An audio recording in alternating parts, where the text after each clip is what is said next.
Le Seigneur soit avec vous. Et avec votre esprit. Évangile de Jésus-Christ selon saint Luc. Gloire à toi, Seigneur.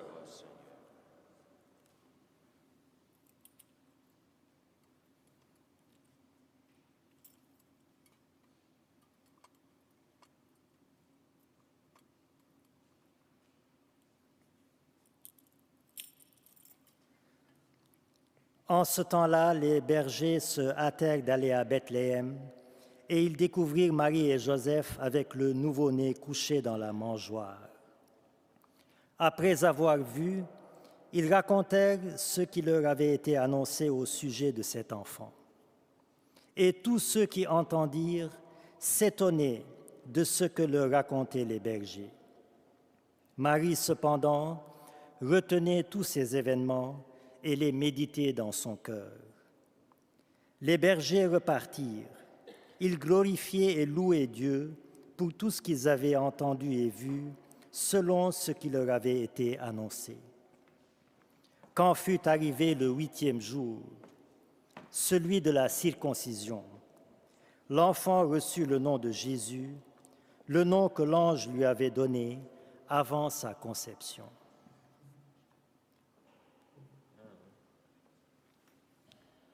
Acclamons la parole de Dieu.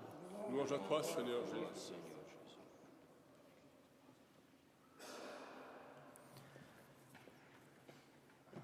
Une nouvelle année commence. Et comme chaque nouvelle année, surgit avec elle du fond de notre cœur un nouvel espoir. L'espoir d'un monde enfin fraternel, l'espoir d'une humanité enfin humaine, l'espoir d'une vie enfin vivable. Et cet espoir est fondé non pas sur les tendances politiques ou géopolitiques qui sont d'ailleurs plutôt alarmantes, inquiétantes, mais fondé sur le fait que nous ouvrons la nouvelle année avec Marie, Mère de Dieu. Marie, Mère de Dieu, c'est l'humilité de Marie qui engendre le Prince de la paix, Jésus. Marie, Mère de Dieu, c'est donc l'humilité qui engendre la paix, c'est l'humilité, Mère de la paix. En ce 1er janvier, solennité de Marie, Mère de Dieu, bien sûr, mais aussi journée mondiale de la paix. Marie nous rappelle que c'est l'humilité qui engendrera la paix dans le monde. Alors, j'aimerais vous dire quelques mots ce matin sur l'importance de l'humilité pour vivre en paix dans nos familles et dans notre Église. Dans nos familles, frères et sœurs, l'humilité est la clé de la paix familiale. Il n'y a pas de paix familiale sans humilité, c'est-à-dire sans reconnaissance mutuelle de ma fragilité, de mes limites, de mes insuffisances, de mes torts. Car la paix suppose la rencontre de deux humilités qui savent s'écouter, s'amender, se corriger, alors que la rencontre de deux orgueils débouche toujours sur un chaos de violence. C'est donc dans l'humilité que les époux sont appelés à dialoguer afin de faire face aux innombrables défis du mariage, en reconnaissant de part et d'autre qu'ils ne sont pas infaillibles.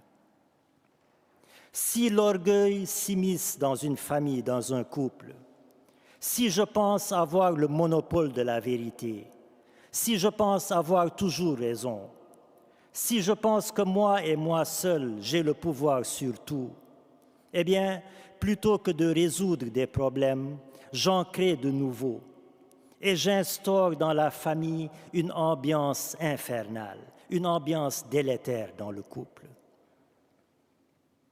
Il n'y a pas de poison plus toxique que l'orgueil dans un couple ou dans une famille. Une famille chrétienne, unie dans la paix, est une famille où chaque membre est capable d'écouter l'autre humblement et respectueusement, en sachant que je ne suis pas infaillible, je peux me tromper, l'autre peut avoir raison. Saint Jean-Marie Vianney disait L'humilité, c'est comme une balance. Plus on s'abaisse d'un côté, plus on est élevé de l'autre. Même chose dans le couple. Plus l'époux s'abaisse par humilité et par amour, plus il s'élève aux yeux de son épouse et réciproquement. Alors, époux, épouse, vous voulez la paix dans vos foyers. Soyez humbles. Ne cherchez pas de victoire sur l'autre. Ne cherchez pas une victoire personnelle sur l'autre. Cherchez plutôt une victoire collective, une victoire commune pour votre bien commun. Et dans vos conflits, dans vos situations tendues, eh bien, regardez la Vierge Marie et faites silence humblement, alors vous verrez la paix s'approcher tout doucement. Et maintenant, frères et sœurs, quelques mots sur l'Église, la famille Église. Là encore, c'est entre autres le manque d'humilité qui provoque de regrettables divisions dans notre Église.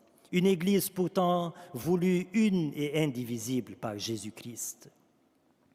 Division, bien sûr, entre les différentes confessions chrétiennes et pire encore, division au sein même d'une même confession. Division doctrinale, division liturgique, division gouvernementale, etc. La division se vit en famille et en famille-église aussi. Et c'est ce manque d'humilité qui provoque le tout. Nous le vivons quotidiennement et c'est à regret. Et je dirais même, quelle négligence coupable que de cheminer en Église parallèlement, en division et en sectarisme, comme des étrangers, voire des ennemis, alors que Jésus nous a dit « Soyez un ». Quel péché d'orgueil de se cramponner à nos positions, parfois personnelles, quitte à diviser l'Église pour laquelle Jésus a répandu son précieux sang. Quelle négligence coupable que d'enchaîner de nouvelles années sans se rendre compte de la gravité de nos divisions en Église et de les creuser davantage. Quel péché grave de nous mettre, nous, parfois au centre de l'Église et d'en décentrer Jésus, son fondateur. Comment, frères et sœurs, notre message d'humilité se fera-t-il entendre si nous-mêmes, dans l'Église, nous sommes divisés par manque d'humilité?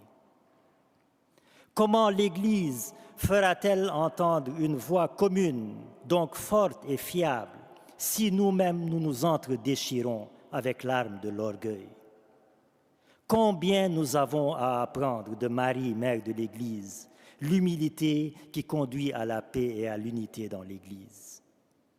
Oui, frères et sœurs, nos fêtes ne seront vraies et belles que lorsque nous mettrons un voile définitif sur nos divisions, que lorsque nous déracinerons de notre cœur l'orgueil pour y semer l'humilité. Car là où il y a des racines d'humilité, là germe la paix. L'orgueil empoisonne nos familles. L'orgueil empoisonne notre Église. Alors, luttons âprement contre ce virus malveillant en lui opposant l'humilité qui ouvre des horizons de paix. Alors, frères et sœurs, que l'humilité soit notre résolution en cette nouvelle année, pour être des artisans de paix et entendre un jour de la part du Seigneur ces deux béatitudes sur l'humilité et sur la paix. Heureux les pauvres de cœur, c'est-à-dire les humbles, car le royaume des cieux est à eux. Heureux les artisans de paix, ils seront appelés fils de Dieu. Alors Marie, Mère de Dieu, humble Marie, Mère de la paix, nous te confions en cette nouvelle année nos familles et notre Église. Apprends-nous l'humilité qui donne des fruits de paix. Apprends-nous à lever nos regards vers toi pour abaisser nos regards orgueilleux. Apprends-nous à te regarder, humble mère, dans cette humble crèche, portant dans tes bras l'humble Dieu fait chair.